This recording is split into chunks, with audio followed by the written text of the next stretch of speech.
A'udzubillahi minasyaitonirrajim. Bismillahirrahmanirrahim. Assalamualaikum warahmatullahi wabarakatuh. Waalaikumsalam warahmatullahi wabarakatuh. Jamaah, jamaah. Alhamdulillah.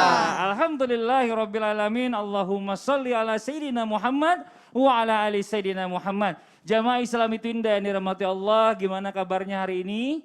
Masya Allah, mudah-mudahan semuanya sehat, amin. Mudah-mudahan semuanya dalam kesenangan dan kebaikan, amin. Mudah-mudahan semua yang di rumah yang punya utang segera dilunasi, amin. Amin, amin ya rabbal alamin. Ya, bicara masalah tentang menjalani hidup di masa pandemi ini memang gampang-gampang susah. Boleh dibilang banyak orang yang semulanya nggak pernah berhutang, tiba-tiba harus mengalami namanya berhutang.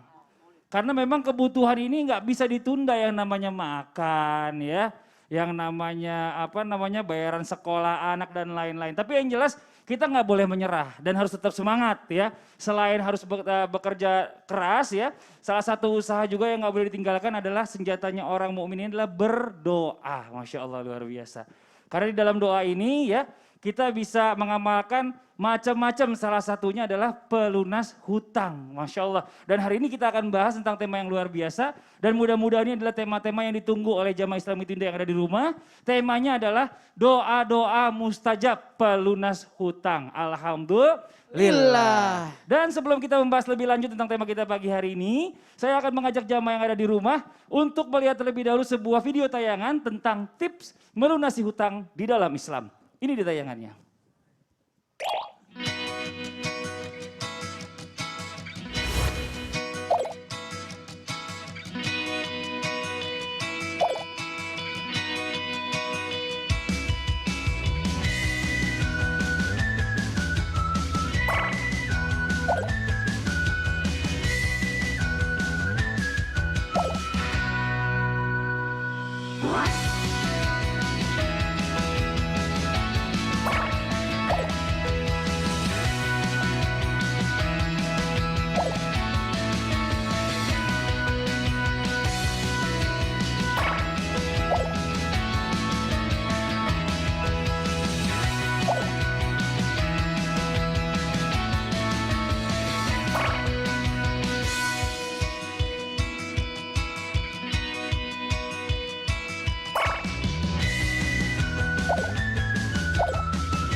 Iya, Masya Allah ya, tadi kita sudah lihat ada bermacam-macam, ada beberapa tips, tadi kurang lebih ada 9 tips ya, yang diajarkan supaya kita bisa melunasi yang namanya hutang kita. Dan salah satu tipsnya adalah dengan berdoa. Nah, jamaah yang ada di rumah ini pasti udah gak sabar nih ya.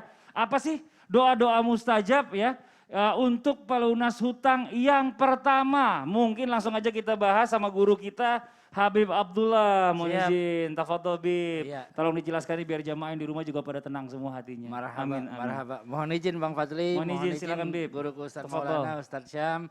Assalamualaikum warahmatullahi wabarakatuh. Waalaikumsalam warahmatullahi wabarakatuh. Jamaah, jamaah.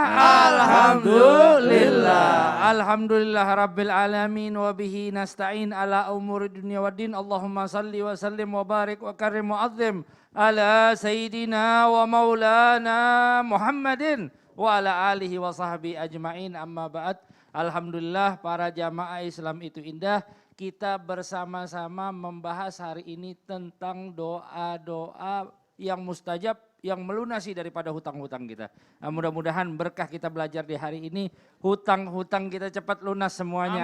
Amin, ya rabbal alamin. Nah, ini saya ingin mengajak doa yang pertama yang diajarkan langsung oleh baginda Nabi besar Muhammad sallallahu alaihi wasallam, yaitu Allahumma kfini bihalalika an haramik waghnini bifadlika amman siwak. Ayo kita ulangin bersama. Allahumma kfini Allahumma kfini bihalalika bihalalika an haramik an haramik waghnini waghnini bifadlika bifadlika amman siwak. amman siwa. Nah, ini doa yang diajarkan oleh baginda Nabi besar Muhammad SAW kepada Sayyidina Ali karramallahu wajhah.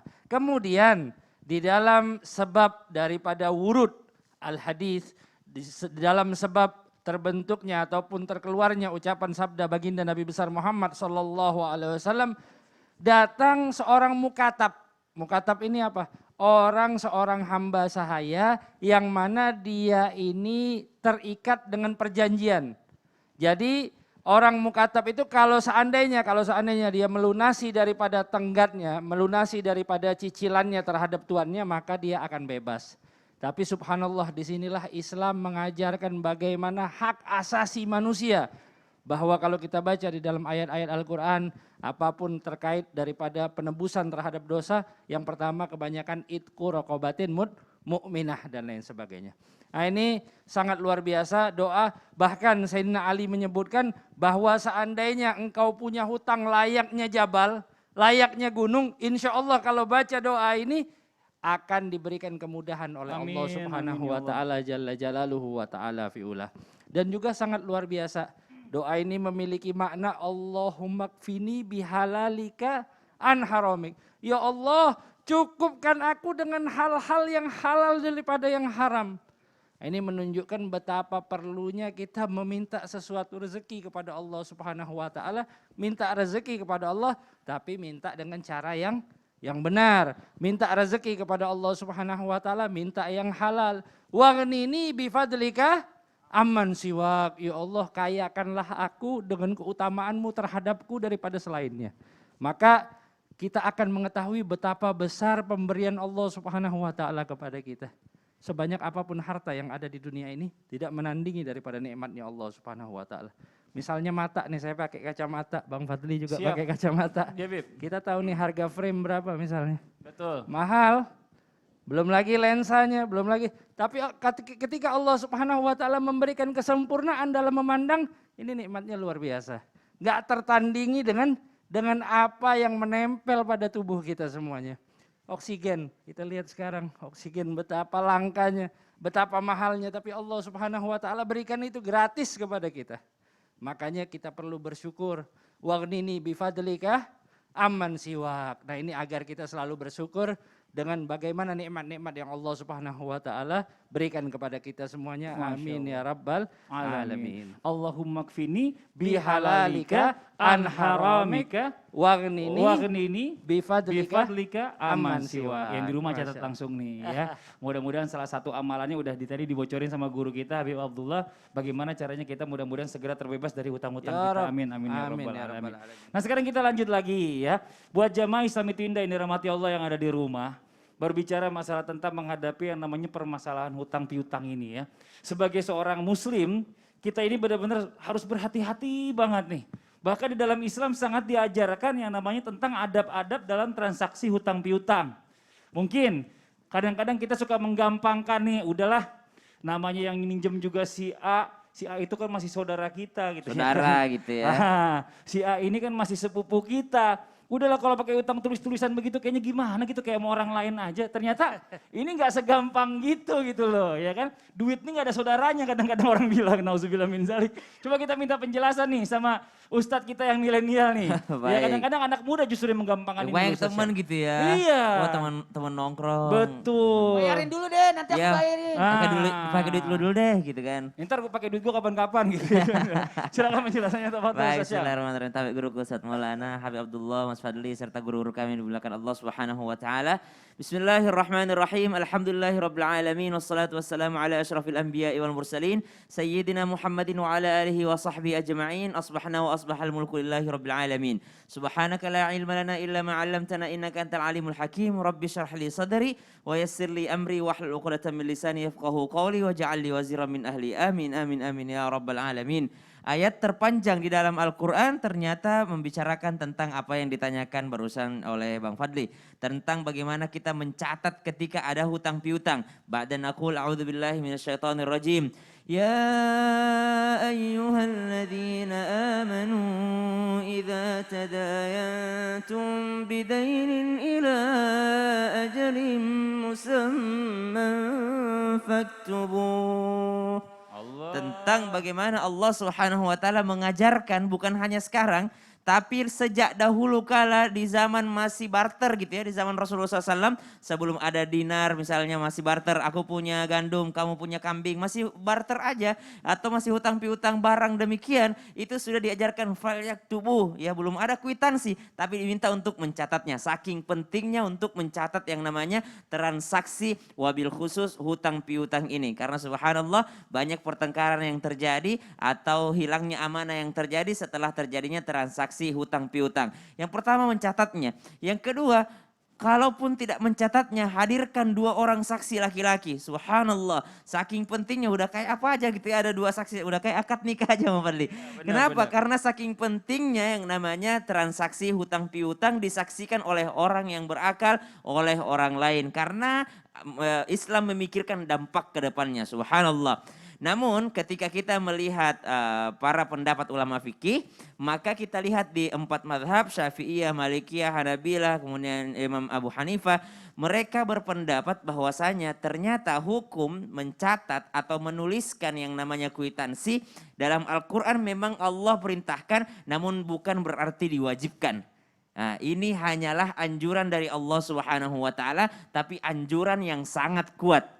Kenapa tidak diwajibkan oleh wabil khusus kalangan Syafi'iyah? Karena ayat lanjutannya mengatakan, wa in kuntum ala safarin wa lam tajidu katiban farihanun maqbudah fa in amina ba'dukum ba'dan falyu'addi alladhi tumina amanatahu wal yattaqillaha rabbah. Maka subhanallah, Allah sebutkan dalam ayat ini kalau enggak ketemu yang bisa nulisin. Kenapa? Karena pada saat itu mayoritas itu ummi. Jadi kalau kita dengar Rasulullah SAW itu tidak bisa baca tulis, itu bukan cuma Rasulullah saja. Lebih banyak juga sahabat-sahabat, banyak diantaranya yang tidak bisa baca tulis. Memang mayoritas tidak bisa baca tulis. Justru yang mencatat pada saat itu hutang piutang justru dari kalangan Yahudi, kemudian dari kalangan Nasrani yang ada pada saat itu ahlul kitab. Dari kalangan sahabat-sahabat Rasulullah banyak yang tidak tahu menulis ya. Maka subhanallah kalau tidak menemukan penulis maka kalian saling percayalah dan takutlah kepada Allah Subhanahu wa taala.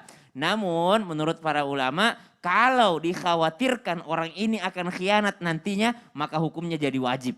Kalau tadi tidak wajib dianjurkan saja, tapi kalau dikhawatirkan ini orang terkenal nih, biasanya dia kalau mau ditagih hutangnya lebih galakan dia. Maka ulama mengatakan pada saat itu hukumnya jadi wajib untuk mencatatnya. Masya Allah, sebegitu pentingnya berbicara masalah tentang hutang piutang. Jadi juga yang buat ngutang ya ingat juga nih sama-sama. Ya, jadi pada saat jatuh tempo itu dibayar, bukannya dirubah tanggalnya, mundur lagi. Nah kayak gitu Mas Fadli, kalau ada perubahan tanggal itu wajib ada saksi 2. Ada saksi lagi 2. Ada saksi. Allahu Akbar, ribet juga sebenarnya ya. Cuma kadang-kadang kita ngegampang-gampangin aja, bahaya nih. Nah tadi kita sudah belajar sama-sama bagaimana tentang bicara masalah adab dari hutang piutang. Nah sekarang kita lanjut lagi nih. Kita bicara masalah tentang doa dan juga waktu yang mustajab nih. Wah Masya Allah. Untuk melunaskan hutang-hutang kita yang insya Allah langsung dimudahkan sama Allah, dipimpin guru kita langsung nih. Ustadz Maulana mohon izin gue. Yang ganteng dan sedang cari amin. Silakan Ustadz, tafadhol. Terima kasih banyak Mas Fadli, izin Habib, izin Sasam. Bismillahirrahmanirrahim. Assalamualaikum warahmatullahi wabarakatuh. Waalaikumsalam warahmatullahi wabarakatuh. Jamaah. Yeah. Oh jamaah. Yeah. Alhamdulillah. Alhamdulillahirrabbilalamin. Allahumma salli ala sayyidina Muhammad wa ala sayyidina Muhammad. Hari ini 17 Zulhijjah 1442 Hijriah. 13 hari lagi kita akan masuk tahun baru Islam. Masya Allah tabarakallah. Nah tadi kita sudah ini sebenarnya pembahasan muamalah ya. Keseharian yang mana banyak terjadi. Dan tadi menarik sekali kita sudah diajarin satu doa yang diajarkan oleh Rasulullah SAW kepada Sayyidina Ali yang tadi dibawakan oleh Habib Abdullah, makasih banyak. Ini perihal tentang bagaimana supaya kita ibaratnya dilunaskan utang kita, dibebaskan dari utang kita, bagaimana kita cuma berharap kepada Allah. Karena kalau orang berutang, ina di siang hari, gelisah di malam hari. Tidak tenang, maka ada doa lagi. Doa yang kedua, doa mustajab yang diajarkan oleh Rasulullah SAW kepada sahabat Ansar, yakni Abu Umamah yang sedang terbaring gelisah di masjid. Guling-guling, aduh gimana gelisah. Nabi bertanya, ada apa? Aku terlilit utang ya Rasul. Maka Rasulullah SAW mengajarkan kepada sahabat Abu Umamah, ini sahabat Ansar, untuk diajarkan satu doa yang luar biasa. Ada makna di balik doa ini. Jadi kita pelan-pelan ya. Ada makna di balik doa ini. Dibacanya di pagi dan di malam hari. Jadi pagi dibaca, malam hari dibaca. Mau tahu doanya? Mau tahu? Allah akan menghapuskan kebingunganmu, memberikan kemampuan untuk melunasi. Jadi kebingungan itu yang dihilangin.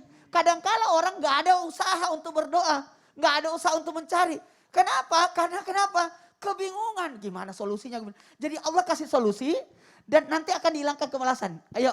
Kita sama-sama baca doanya yuk. Durasinya loh. Bismillahirrahmanirrahim. Bismillahirrahmanirrahim. Bismillahirrahmanirrahim. Allahumma inni. Allahumma inni. A'udzubika. A'udzubika. Sekali lagi. Allahumma inni. Allahumma inni. A'udzubika. A'udzubika. Allahumma inni a'udzubika. Allahumma inni a'udzubika Minal hammi. Minal hammi. Wal hasan. Wal hazan. Wa a'udzubika. Wa a'udzubika. Minal ajzi. Minal ajzi. Wal kasal. Wal kasal. Wa a'udzubika. Wa a'udzubika. Minal jubni. Minal jubni. Wal bukhil. Wal bukhl. Wa a'udzubika. Wa a'udzubika. Min gal abatil. Bighalabatit. Daini. Wa garil rijal. Wa qahar Qahar rijal. rijal. Mau tahu maknanya? Mau tahu maknanya? Mau. Ini bagus. Ini mudah-mudahan nanti di share ya. Di Islami Masya Tidak. Allah benar. Artinya ya Allah. Ya Allah. Aku berlindung Aku berlindung kepadamu. Dari Kepadamu. mana? Dari kebingungan. Kesedihan. Dari kelemahan. Malas. Apalagi? Ketakutan. Kekikiran. Dan berlindung daripadamu.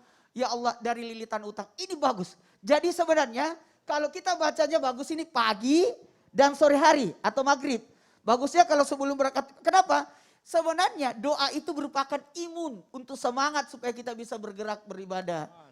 Jadi mohon izin kepada semuanya, tolong diamalkan. Biasanya kita bacanya di waktu tahajud, paling enak banget. Atau di waktu maghrib, bagus. Jadi kita udah dapat doa kedua nih. Doa ya. kedua. Masya Allah luar Tapi biasa. ini alhamdulillah doanya masyhur sekali. Masya Allah. Dan saya juga mengamalkan ini setiap hari Ustadz. Oh. Dan alhamdulillah pelan-pelan yang namanya Tapi utang gini itu juga, terbayar semuanya Masya Allah. Mohon izin, jangan cuma Iya. berkata, oh berarti doa ini doa utang. Tidak. Sebenarnya doa supaya kita lebih hebat lagi. Biar gak malas juga. iya. Kadang-kadang kan malas itu jadi musuh utama kita. Nah sekarang ada pertanyaan nih Bib nih. Buat Ya, Habib Abdullah. siap, Mohon siap. izin sebelumnya. Bicara masalah tentang hutang. Jadi saya punya cerita nih Bib. Ada kawan nih, dia punya utang sama orang lain. Dia gak cerita sama kita nih ya Iya. kan. Dia minjem duit sama kita. Ternyata buat mau tutupin utang yang di sebelah sana, minjemnya sama kita. Nah ntar giliran mau bayar kita, jangan-jangan dia gali lubang tutup lubang lagi di mana-mana. Nah ini gimana nih hukumnya nih? Oh jadi ngutang demi bayar utang. Bayar maksud- utang lagi. Masya Allah. Sebenarnya itu mau ngerubah tanggal doang kayaknya yang sebelah sono. Allahu Sabar Akbar. aja sabar. Iya itu gimana Bib penjelasannya? Sabar. Sabar. Kok sabar Bib? Dijelasin bukan sabar. Sabar maksudnya biar yang di rumah sabar nungguin. Oh yang di rumah sabar. Nungguin setelah yang satu Setelah ini. yang satu oh ini, ya insya Allah ya Allah gitu. Robbi. Ya udah yang di rumah jangan kemana-mana ya. Tetap di Islam itu indah. Jamaah. Oh jamaah. Alhamdulillah.